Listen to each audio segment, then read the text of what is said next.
See?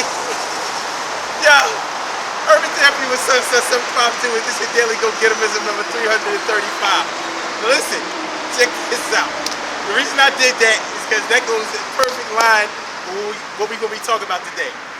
People faking like they crazy so they can get an SSI check. That's how it be going. I mean, when you really think about it, man, listen. Our people are in such a state of disarray that we will do anything in order to get a free check. That's whether we do it as something to supplement our income because we have a little job under the table, or whether we just got sick of working for so long that we try to get a mental disability check. And if it's enough to keep the bills paid, let's get some food stamps or something. I know plenty of people who have done this craziness. Now, it seems like a foolish thing to do. It really does. But if you're living a lifestyle where you're living on the edge in the first place, then it's not really that much of a bad idea. Think about it. If you already have been using drugs and you've been having trouble finding drug money,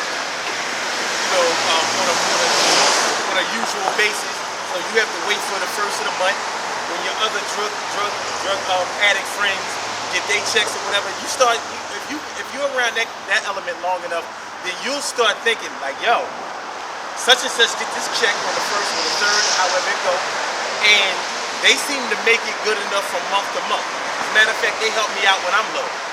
If I could get where they at, I'll be all right.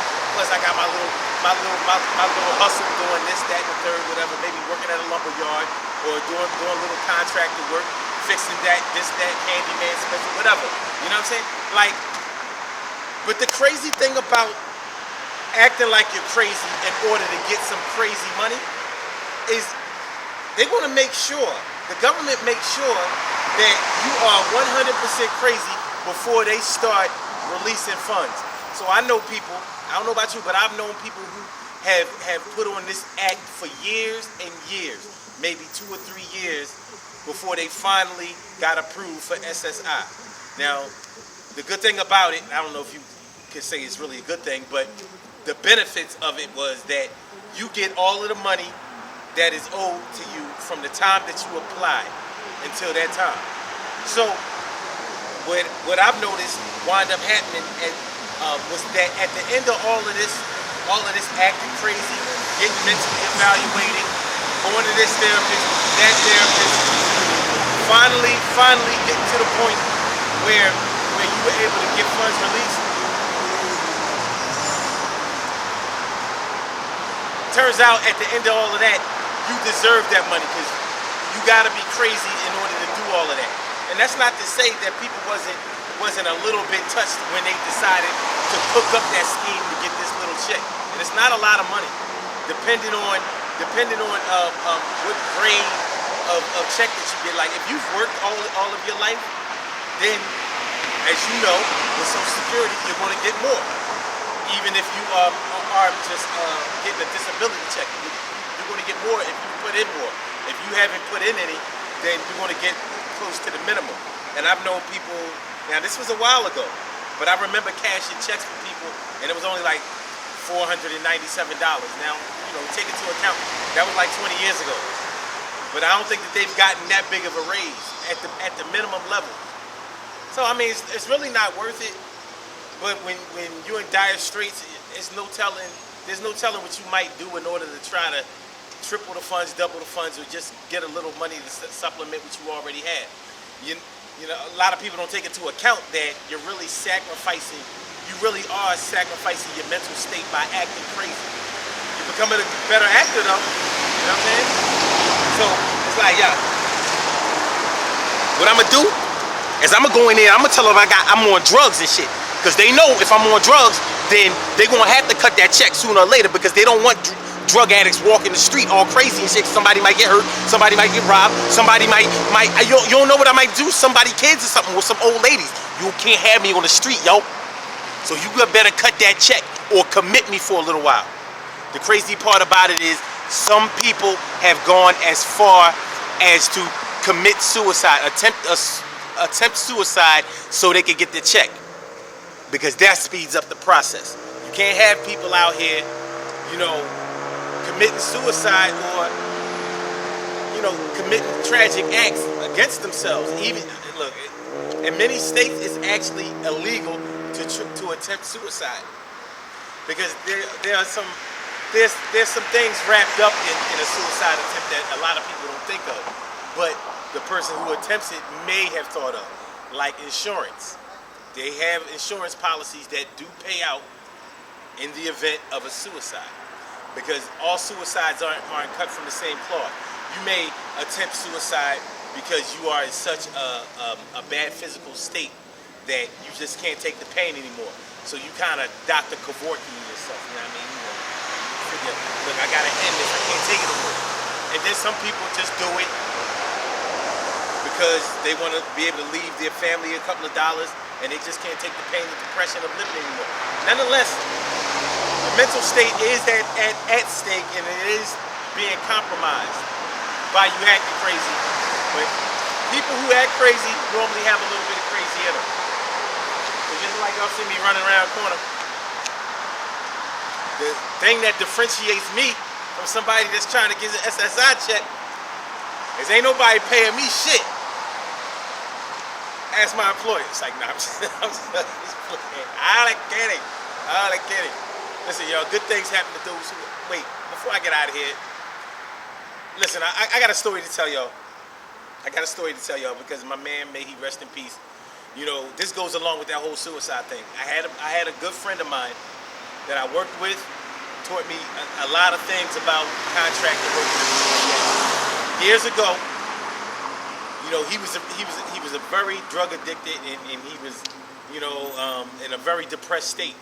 And he shot himself. He shot himself in the back of the head for a suicide attempt, but the bullet didn't travel through his brain.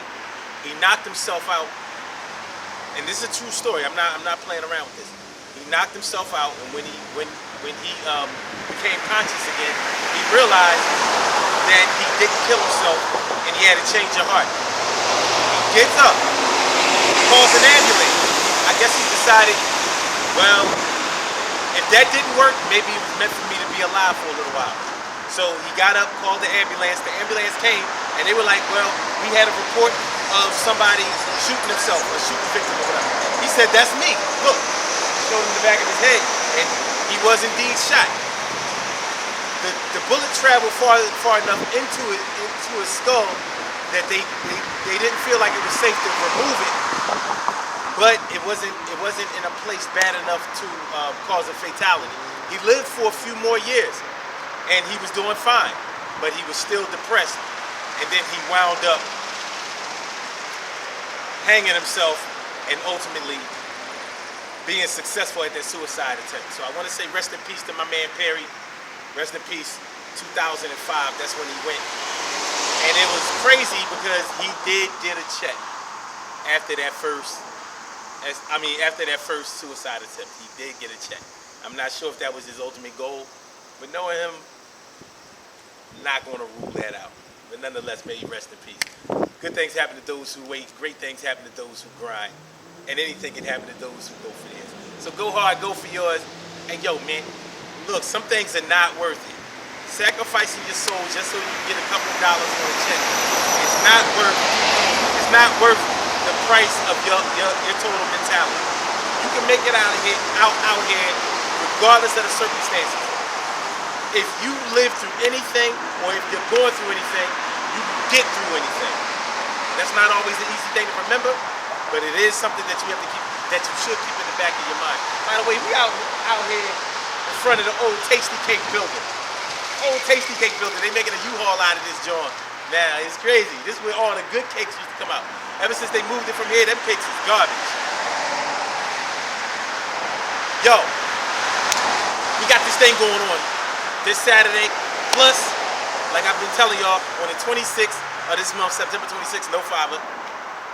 Yo, come out, 10 o'clock, Rittenhouse Street, Wissahickon Avenue, Urban Therapy with Sons spring cleaning event. But this Saturday the 5th, I need y'all to come out.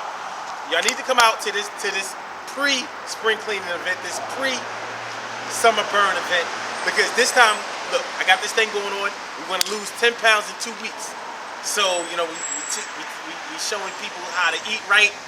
And we're going to go and get this rough exercise thing going on this Saturday. Come out, Rittenhouse Street, West Hickett Avenue, 10 a.m. in Germantown. We're going to Fairmount Park. Not walking this time. They don't need no walking. They going to be the... And push-ups. And sit-ups. Yeah. Alright, so make sure y'all come out this Saturday, September 5th, 10 a.m., Rittenhouse Street, West Hickett Avenue.